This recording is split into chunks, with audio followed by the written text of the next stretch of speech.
بناوی خدای بەخشندەی میهرەبان ملیارەها ملیار حەمد و سەنا و سوپاس و ستایش بۆ زاتی پاکی ئەڵڵا کە خاوەنی هەموو ناز و نەعمەتەکانە. درود و سەڵات و سەلام بڕژێ بەسەر جانی پاکی پێشەوامان، نووری چاو تاجی سەرمان محەممەد المستەفا صلی الله عليه وسلم و لەسەر یار و یاوەرانی و لەسەر شوێن کەوتوانی تا ڕۆژی دوایی. سەلام عەلەیکم وەڕەحمەت الله وبەڕەکاتوه. خۆشەویستانم ئازیزانم، سەلام و ڕەحمەتی خودای میهرەبانتان لێبێ. خۆشحاڵم کە ئەو زارەش لە بەرنامەکەی خۆتان ڕێگای گەیشتن بە خزمەتتان گەیشتەوە. ئەوڕۆ کە باسی نەخۆشیێکی تری یان دەردێکی تری، عیلەتێکی تری، مانعێکی تری گەیشتن بەخوای گەورە دەکەم، ئەویش عوجب و غوڕوڕە. هەرچەندە عوجب و غوڕوڕ یانی دوو مەوزوعی بە تەنهان، بەڵام لەبەر ئەوەی دەمەوێت بەڕاستی ئەو بابەتە خلاص کەم لۆهێ پێکەوەیان باز دەکەم و ئینشاءڵڵا دەتوانن. کتاب زۆرە و بە تایبەتی کتێبی ئیحیا علوم الدین واللهی یعنی بەڕاستی دەرمانی دەردەکانە، خاصەن لە ڕوبعی مهلیکات چونکە ئیحیا علوم الدین چار بەشە، ڕوبعی علم هەیە، ڕوبعی عیبادات هەیە، ڕوبعی منزیات هەیە، مهلیکات هەیە، ڕوبعی منزیاتە بە چار بەش تەقسیمی کردووە. جا ڕوبعی مهلیکات باسی دەردەکانی دڵ دەکات، یەک لەوانە کە باسی غوڕور دەکات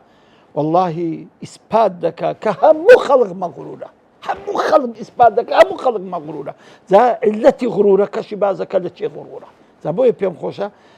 ئەوانە ئەمن بە کورتی بۆتان باز دەکەم بۆ خۆتان ئینشاءڵڵا بڕۆن لە کتێبی ئیحیا علوم الدینی لێ بە تەفسیلی لەوێ بیخوێنەوە بە ئیزنی ئەڵڵا. عوجب و غوڕوری دوو نەخۆشین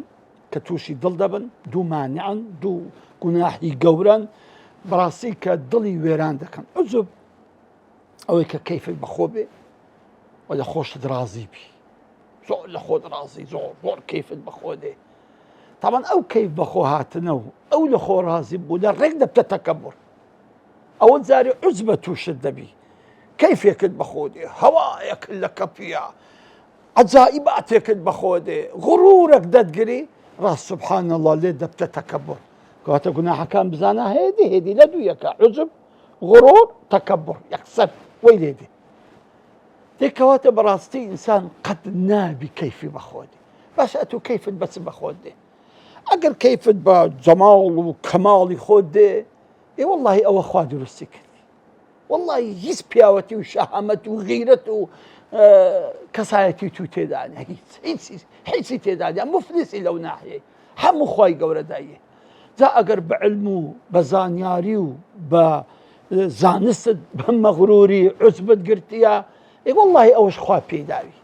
واللهی ئەوەش خوا بەوە توی بەخشیوە، بە کەسیت کەی نەبەخشیوە ئازیزانم، بە زۆریت کەشی بەخشیوە، یەکێک لەوانە بە توی بەخشیوە بەڵام بەوەی نەبەخشیوە، بەڵام بۆ تو ئیمتیحانە و نازانیتن. ونبلوكم بالخير والشر فتنة.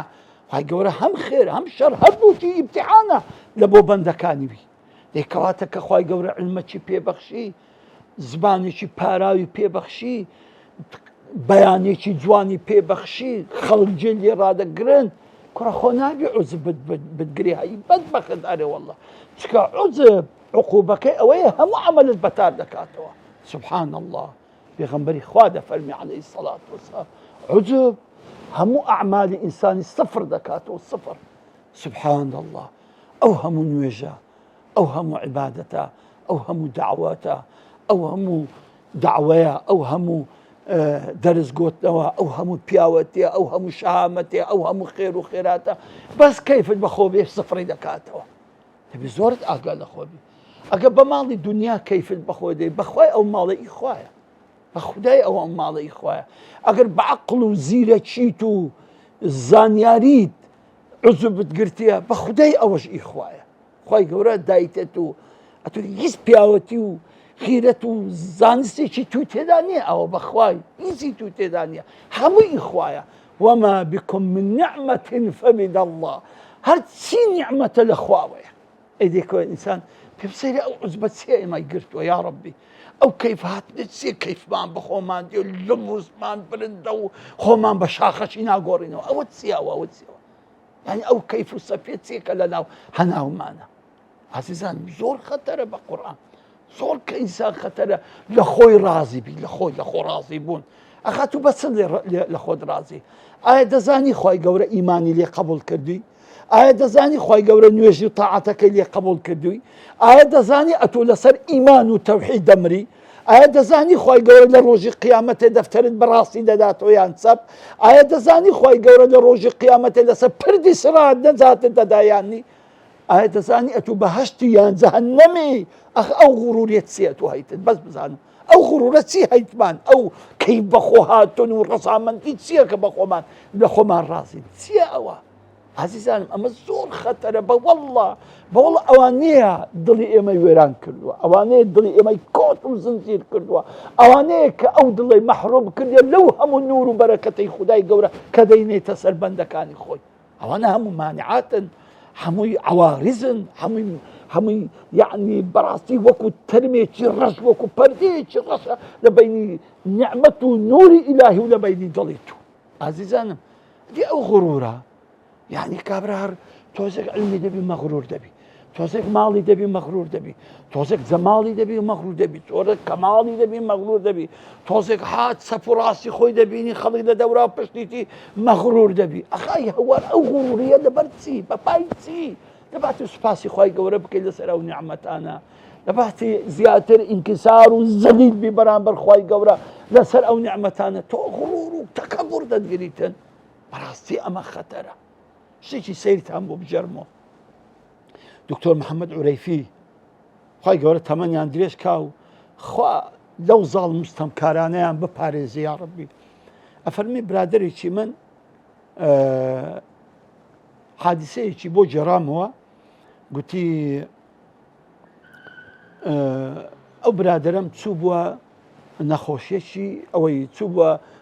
خەستەخانەی شێتەکان چوو بۆ خەستەخانەی شێتەکان لەوێندەر مدیری شێتەکان برادەریتی ئەوش دکتۆرە برد بێ ناو شێتەکان و تەمەشای شێتەکانی کرد و تەمان شێتخانە ئەوان وەکو ئێمە ئینسانن ئەمانیش وەکو ئەمە مرۆڤن ئەوانش هەست و نەستیان هەیە بەڵام خوا یەک نیعمەتی لێستاندینەوە یەک نیعمەت نە نیعمەتی ددان نییە چاو نییە گوێ نییە دەو نییە مەعیدە نییە دڵ نییە کلیە نییە یەک نیعمەت بەس عەقڵی لێستاندین بەس عەقڵ بەس نیعمەتی عەقڵی لێستاندن هیچ کەی لێ لێستاندینە لە هەزاران نیعمەتی خۆی لە ملیۆنها نیعمەتی خۆی یەک نیعمەتی لێستاندن بەس عەقڵەکەی سوبحان الله ئەوە کەتینەوێندە ئەلمێم ئەو کاکەیە بە محەممەد عورەیفی گوتبوو بەڵام لە هەمووی سەیتر ئەوە بوو دیتم یەک لەو نەخۆشانە یەک لەو شێتانە ڕوت و قوتە هیچی لەبەر هیچی لەبەر نییە زۆر ناشیرنە حتا دەرفی قوتەشی لەبەر نەبوو گوتی ئەو برادەرم گوت پێ دکتۆرەکەی بردیری شێتخانەکەی کاکە ئەوە کورەوە زۆر عیبە زۆر ناشیرنە ئەوە ناو ئەو هەموو شێتانە بەڕوت و قوتی دەگەڕێ ئەخە زۆر شتێکی مەنزەرەکی زۆر ناجوور و نابووتە لۆوە ناکەن زلک و بەرگەکی لەبەرکە گوتبی دکتۆری برام بە خودای ئەو شێتە لێ ناگەڕێ زلک و بەرگی لەبەرکەین تێ ئەو زلکی لەبەر بکەین ئەو زلکە یان دەخوا خۆی پێدەخنچێنی یان زلکەکەی لە منی شێتەکی دەینی هەتا یەکەکی پێ بشێنی چەند جار لە دەومان دەرهینایە چەند جار لەلام قورجی بووە دەرمانهینایە وەخ بۆ بمریتن چەند جار خەڵ شێتمان لە بن دەستی قوتار کردە دەویست بەو زلکانە بیخنچێنی بەڵام دەست ناکاتە جلو بەرجیتکەی کەس بەس ئی خۆی لێ بڕیارماندا لە نووسەی برین دکتۆرەکان بڕیارماندا کاکە ئەو شێتە با بەڕوت و قوتی بسوڕێتەوە کەیفی خۆیتی بەس گوتی دکتۆر پێت برێم ئەو پیاوە شێتە چێە گوتی ئەرێ وەڵڵا گوتی ئەوە باشترین دکتۆرەکەی ڕاضە باشترین دکتۆرەکەی ڕاضە شوێت بووە گوتی ئەو پیاوە بەمان خەڵک سڕەی لۆ دەگرت هەتا عیادەی بەبەر دەکەت و فەحسی دەکرد بەس تەنها خوا یەک نیعمەتی عەقڵی لێسان بزانە چی هات سبحان الله سبحان الله ئەو پیاوە بەمان خەڵک سڕەی لۆ دەگرت هەتا یەک جار بچی فەحسی بکە و عیلاجی بکە بزانە ئێستا خوا بەس یەک نیعمەتی لێستان کە نیعمەتی عەقڵە بزانە چی بەسەر هات خوا ئینسانی ئەوەیە غرور بی تخوا ئینسانی ئەوەیە کەیفی بەخۆ بێ خوا یەک نعمەتی لێ بستینی بزانێت چ لێدێ بەردەچی بچووک ئەوەندۆکە کچکۆکە لە ناو کلێت پەیدا دەبی ڕۆژ و شەوت لێ دەبتەیەک لە بەش ژان و ئێش و کلیەی والله هەر ئۆقرە ناگری حەزمان ناگری سەر لە ئاردی دادنی لە بەژانان و کەس حەز ناکەی کەس قسەی بکە بە قسەی خەڵکی معیدە تێک دەستی و ژانەکەت زیاد دەکە کە بەخۆم کلێمە دەزانم ئێشی کلێی چەند ناخۆشە ئەو بەدەرکی ئەوەنسکۆکە تخوا ئینسان ئەتوو بە چ غڕوری دەکەی بەس بزانم بە چ کەیفت بەخۆ دێ بەردەچی ئەوەندەکە حواسی لێ هەرگرتووی ژیانی لێ تاڵ کردووی یەک قەترە خین یەک قەترە لە ناو بۆڕی خینت یەک قەترەی بچووک دەمەی قەترەکی بچووک بەقەدەر نوچی دەرزی خین دەمەی سبحان الله ئەو کەبرا لەو دەستە دێتە ئەو دەستەی ژیانی لێ تاڵ دەبی لە بەشێن ژان و ناخۆشی عەزمانی لێ دەبڕێ یەک قەترە بچووک ئەو خینمەیە سبحان الله زاخوا نەخواسە لە سەری بمەی چی بەسەر دێ ئازیزانم ئەی کوڕە ئەمە چین والله هیچ نین والله هیچ نین حتا خۆمان بە هیچ نەزانین خۆی گەورە داشتمان بەخشیتن و خۆی گەورە وەمان لێ ناکە ئێمە بەڕێکەوین بۆ لای زاتی پاکی حەق لەبەرەوەی ئەو غڕورە ئەو عوجبە ئەو کەیف بەخۆ هاتنە ئەو شان و شەوکەتە ئەو شان و شەوکەت ڕاوەشاندنە قەت لێ ناگەڕێ ئەتوو ببێ هیچ قەت لێ ناگەڕێ شتێک ئیستیفادە بکەی لە نور و بەرەکەتی خودای گەورە بۆیە ئەزانم بەڕاستی ئەگەر هەموو کەسێک تەکەبوری لێ جوان بێ ئەهلی علم زۆر لێیان ناشیرنا کە تەکەبوری بکەن کە خۆی گەورە لە هەموو خەڵکی فەزلی علمی بەخشیتە بە تو ئەتیو کردیتە یەک لە شاهێدەکان لەسەر تەوحیدی خوا ئینجا دەی غڕور دەتگری ئینجا دەی عوجب دەتگری و کەیفت بەخۆدی و شان و شەوکەتت هەردەچێشی عەزیزانم واللهی ئەو نەخۆشیانە زۆر خەتەرە والله ئەو نەخۆشیانە زۆر خەتەر جا هەیە غڕوری بە دینداری هەیە بە دینداری خی گەورە تەوفیقیدایە دوو ڕکعات شەو نوێژان دەکا یان هەفتەی دوو ڕۆژ پێشەم و جومعەت بە ڕۆژی دەبی یان خێر و خێراتێک دەکە یان داوایەک دەکە یان دەرسێک دەرێتەوە سبحان الله خۆی لێ بزر بووە خۆی لێون بووە ئەوەندە کەیفی بەخۆ دێ کورە تو دەبی بگیرێی دەبی بنووزێەوە دەبی بپارێەوە بەس خوا لێت قبوڵ کاتن ئەوم بۆ جێرانەوە بەڵام دووبارەی دەکەمەوە ئەوەی ئەو حادیسەیە کە ئێستا بۆتان دێجێرمەوە دووبارەی دەکەمەوە کە بەڕاستی زۆر ئەمن پندوانم لێ وەرگرتووە کاتێک کە چوینە بیارە پاش وەفاتکردنی شێخ عوسمانی هەزار ڕەحمەتی خوا لێبی خوا پلە و پایە ئەو پیاوە گەورەی بەرزتر کە خوایە لە دینا و قیامەت لە پاش شەوی کە فەوتی کردبوو تەماوی لە ئەستەمبۆڵ فەوتی کردبوو یەکێک لە بیارەی شەریفە دانیشت بوو مامۆستا بوو ناوی مامۆستا حەمەدەمین بوو ئەمن و مامۆستا بەشیر یادی بەخێر لەگە کۆمەڵێک مامۆستای چوون سەردارمان کرد بە کورتی دەیژێربەوە بەس بە بیستان دەیمەوە تەمام مامۆستا بەشیر لەو مامۆستایی پرسی ئەرێ مامۆستا حەمەدەمین چەند ساڵە جەنابەت وە تەدریس دەکەی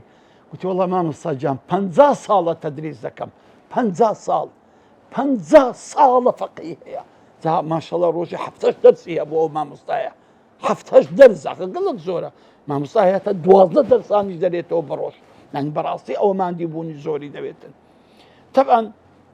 دوا مامۆستا گریا مامۆستا حەمەدەمین گریا کە گریا ئەمەش متەئەسیر بووین ینی وەمان زانین ینی قسەیەکی وامان کردێ کە دڵی پێ عاجز بێ مامۆستا پێی فەرموو باشە مامۆستا حەمەدەمین جان خۆ بێئەدەبیەکەم نەکرد بەرامبەرت لۆ گریای فەرمی کوڕی خۆم وەڵڵاهی ئەمە نازانم لەو 50 ساڵی کە تەدریسم کردو تەمام 50 ساڵی ئەتوو هەر ساڵک 360 ڕۆژەوە نییە کەمیەکەی فی 50 کە فی دەیکە بزانە دەکات چەند هەزار دەرس گریا فەرمووی بەس خوای یەک دەرسی لێ قبوڵ کردبم بەسمە الله ئەخە خوا چۆن لەوانە قبوڵ ناکە چۆن 1000 2000 3000 100,000 دەستی گۆتیتەوە ئینجا دەگریێ دەپارڕێتەوە لە بەرخوای کە خوا یەک دەرسی لێ قبوڵ کردبی یەک دەرس ئەسحابی پێغەمبەری خوا عەلەیهی سەڵات وەسەلام تەمەنایان دەکرد خوا یەک سوزەی لێ قبوڵ کە یەک سوزدە کودایان فەرموو ئەگەر خوا یەک سوزدەمان لێ قبوڵ کە بەسمانە نەجاتمان بوو مامۆستای سنا هەزار ڕەحمەتی خوای لێبی کاک ئەحمەدی مفتی زادە هەموو زاری دەیفەرموو خودای گەورە يك صلوات بي ببخشي وكو أواني أصحاب لديدار محمد المصطفى لداوة صلى الله عليه وسلم كديزاني أم صلواتي وان كالديدار محمد يعني لداوة صلى الله عليه وسلم أبو صلواتي نزات يعني دبي سعيد نورسي فرمود تمنام أكد روشك سوز دكم بربا وكو سوز أصحابي بيغمبري إخوة صلى الله عليه وسلم زانا عالمانة تمشاك أو أوليانة تمشاك بزانا صون باسي حالي خويا دكن أخبزان خويا سن بي بتسوكا خويا سن بي بتسوكا خويا بتسوك دكنوا مع العلم زور بياوي قورو زور بياوي عظيمشن بخواي عزيزانم بخواي كسك غرورو عزبو تكبري هبي بخواي روج بروج حمله لا إخوة بتسوق دبتو حمله لا خلشي بتسوق دبيتو ليك واتبا أقامة لخوبي راسي اللي نقرين عزبو غرورو رياو تكبرو أوانا براسي أو ضلال من ويرانك چونك أقد ضل من ويران بو براسي محروم نبي لنوري خواي لبركتي خواي لناسيني خواي لو همو خلاط وبخشيش ونعمتاني كخواي قورا بعبد صالحة كاني خوي بخشيته زبا علاجي أو دردين خوي خمامك بمحاولة بكين براسي خمان بهيز نبي أغشتي چين بفضل خوايا أغشتي كتايا بنعمتي خوايا أغر خوا نعمتي چي ببخشي أو ببخشيش وعطاي خوايا أو بني سوانو بفضل تساكيتونيا تقولوا هيت سنيو وهيت جنبي كواتب راسي إما أجر وافكر ما كردوا زاني ما هم مشتكان للاين خواويا وما بكم من نعمة فمن الله هرتي هي خوا بإما يبخشيوا هرتي هي خوا عطاي بإما كردوا لسر ما بس أمان لو يزليل بم زياتر بتسميموا زياتر اللي بباريموا وبراسي خوشم بهيز داننيم بلكو خلقم للاي خوم للام قورة ترو بدين دار ترو تاكتر بيت تاكو دي دارو بس كردني نخوشي تر بخواي قورتان دست بيرم السلام عليكم ورحمة الله وبركاته